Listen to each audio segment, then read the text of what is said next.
안녕하세요. 르본 화장품입니다. 오늘은 르본 화장품에 대한 브랜드 소개를 먼저 드리도록 하겠습니다. 르본 화장품에 대한 브랜드를 소개를 해드릴 때 항상 제가 먼저 여쭤보는 게 있는데 우리나라에서 에스테틱을 가장 처음으로 시작한 회사가 어디인지 혹시 알고 계시나요? 라고 하는 물음을 여쭤봤을 때는 대부분은 잘 모르시는 경우가 많으시거든요. 네, 한국에서 전문적인 피부 관리의 시장을 열고 그 다음에 에스테틱이라고 하는 것을 처음으로 시작을 하게 되는 것이 바로 이 르본 화장품이에요. 그래서 한국의 에스테틱의 시작과 그 다음에 한국 에스테틱의 뿌리가 바로 르본 화장품이기 때문에 이 항상 에스테틱을 얘기를 할 때 르본 화장품을 얘기를 할 수밖에 없거든요.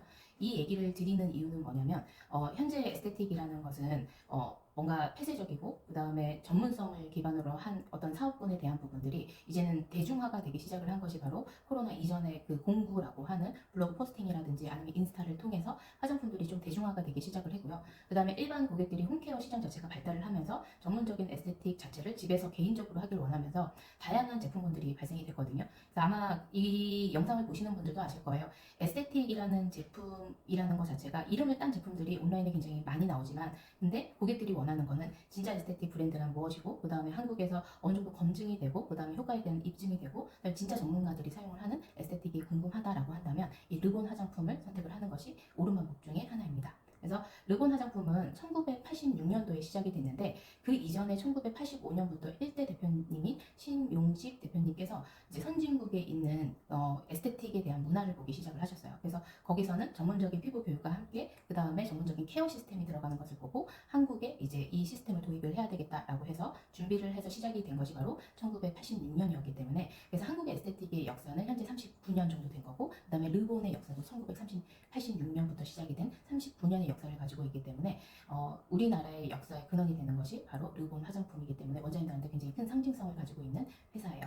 그래서 제가 이런 역사에 대한 부분들을 많이 소개를 드리는 이유는 뭐냐면 이게 원장님들도 마찬가지고 그 다음에 일반 소비자들도 마찬가지인 게 좋은 화장품을 고르는 방법에 대한 것들을 많이 물어보시거든요. 어떤 화장품이 좋은 화장품인지 아니면 이걸 한 달을 써봐야지 아는 건지 아니면 광고 자료에 나오는 임상에 대한 결과를 보고 제품을 선택을 해야 되는지에 대한 궁금증이 굉장히 크신데 근데 항상 좋은 화장품을 고를 때는 저는 첫 번째로 보셔야 되는 거는 그 브랜드의 역사를 보라고 얘기를 하거든요. 이 브랜드가 가지고 있는 역사는 임상의 결과라고 보시면 돼요. 그래서 우리가 새로운 제품을 접할 때 가장 겁이 나는 건 뭐냐면 트러블이 나면 어떡하지? 그 다음에 내가 큰맘 먹고 제품을 샀는데 이 제품에 대한 효과가 없으면 어떡하지에 대한 부분이기 때문에 브랜드가 가지고 있는 역사는 그 수많은 사람 또는 그와 유사한 피부 타입을 가진 사람들이 30년 동안 40년 동안 전 세계에 있는 국민들도 마찬가지지만 특히나 유사한 피부 타입을 가지고 있고 유전적인 지지를 가지고 있는 한국인에게 40년 동안 근 40년 동안 피부에 대한 임상이 검증이 된 제품이기 때문에 그래서 르본 화장품에 대한 신뢰도가 굉장히 높다라고 보실 수가 있으세요. 그래서 좋은 화장품을 선택을 하는 기준 첫 번째는 바로 브랜드의 역사를 첫 번째로 체크를 해보셔야 되는 거고요. 두 번째로 체크를 해야 되는 거는 저는 제조국을 좀 확인을 하라고 하거든요. 제조국을 보셔야 되는 이유 중에 하나는 뭐냐면 뭐 유럽에서 만들었기 때문에 또는 선진국에서 만들었기 때문에 제품의 퀄리티가 좋다. 그 다음에 요즘에 한국 브랜드들도 굉장히 기술력이 좋아졌기 때문에 제품력이 굉장히 올라가서 이제 이런 거에 대한 차별점이 없다라고 얘기를 하는데 저는 그것보다는 항상 제품이 만들어질 때는 어떤 피부의 타겟이 명확한 제품이 가장 좋은 제품이거든요. 그래서 그게 국가별로 나눠져 있는 피부 타입들이 다르다라는 거죠. 그래서 우리가 브랜드를 만들 때는 자국민이 가지고 있는 피부 고민점을 가지고 대상으로 해서 제품을 만들기 때문에 예를 들어서 이제 미국 사람들은 여드름 피부가 많기 때문에 여드름 전문용 제품들이 굉장히 많이 나오게 되는 거고 유럽인들 같은 경우는 건조하고 예민하기 때문에 그걸 기반으로 해서 안티에이징에 대한 관심도가 높기 때문에 안티에이징 트리트먼트 제품들이 많이 나오는 거고 아시아 같은 경우에는 미백 제품에 대한 관심이 굉장히 높죠. 그래서 항상 그 국가에서 나오는 제품은 제품의 특징이 좀 확실한 제품들이 있기 때문에 그러한 제품을 두 번째로 보셔야 돼요. 그래서 두 번째는 바로 이 어디에서 만들어졌는지를 보셔야 되는데 르본 화장품을 소개를 할 때 저희는 항상 세 가지 브랜드에 대해서 소개를 해드리거든요. 그래서 첫 번째가 뭐냐면 캐나다에서 만들어지는 닥터 르노라는 브랜드이고 그 다음에 두 번째는 캘리포니아에서 만들어진 피부과 전문 브랜드인 클리니카 포뮬라라고 하는 브랜드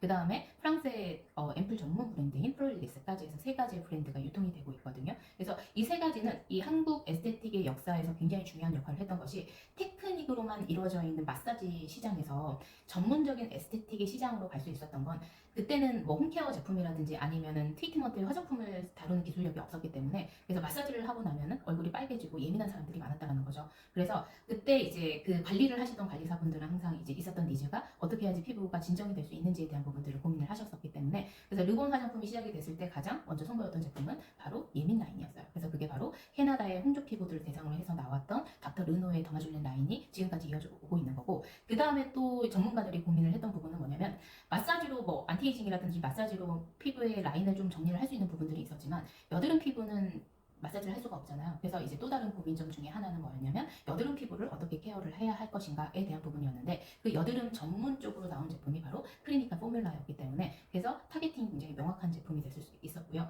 그 다음에 이제 우리가 이 트리트먼트라고 하는 거는 실은 가치가 굉장히 높은 서비스 중에 하나였거든요. 지금 굉장히 뭐 대중화되어 있기는 하지만은, 그래도 정말 이제 뭔가의 좋은 제품을 가지고 1시간이나 2시간 동안 피부에 좋은 효과를 주기 위해서 들어갔을 때 핵심적인 요소 중에 하나가 뭐였냐면 앰플이었어요. 그래서 그때 앰플이라고 하는 형태는 굉장히 그 액티베이팅이 굉장히 높은 제품을 얘기를 했기 때문에 바이알 하나에 굉장히 많은 비용을 지불을 하고 트리트먼트의 효과를 높이는 형태로 사용이 됐었거든요. 그게 바로 저희가 프랑스 앰플 전문 브랜드인 프로릴리스에서 나왔던 앰플이 선보여줬던 이유 중에 하나였어요. 그래서 르본 화장품의 에스테틱의 문화를 주도를 할 수 있었던 것은 그 우리나라의 부족한 부분들, 그래서 뭐 예민이라든지, 그 다음에 여드름에 대한 문제성이라든지, 그 다음에 사람들이 겉에만 발랐을 때 광이 나는 제품이 아니라 속까지 꽉 채워줄 수 있는 효과에 대한 부분들을 이제 많이 요구를 했었기 때문에, 그래서 르본 화장품이 전문적인 화장품의 시장으로 끌고 갈 수 있었던 중요한 일 중에 하나였습니다.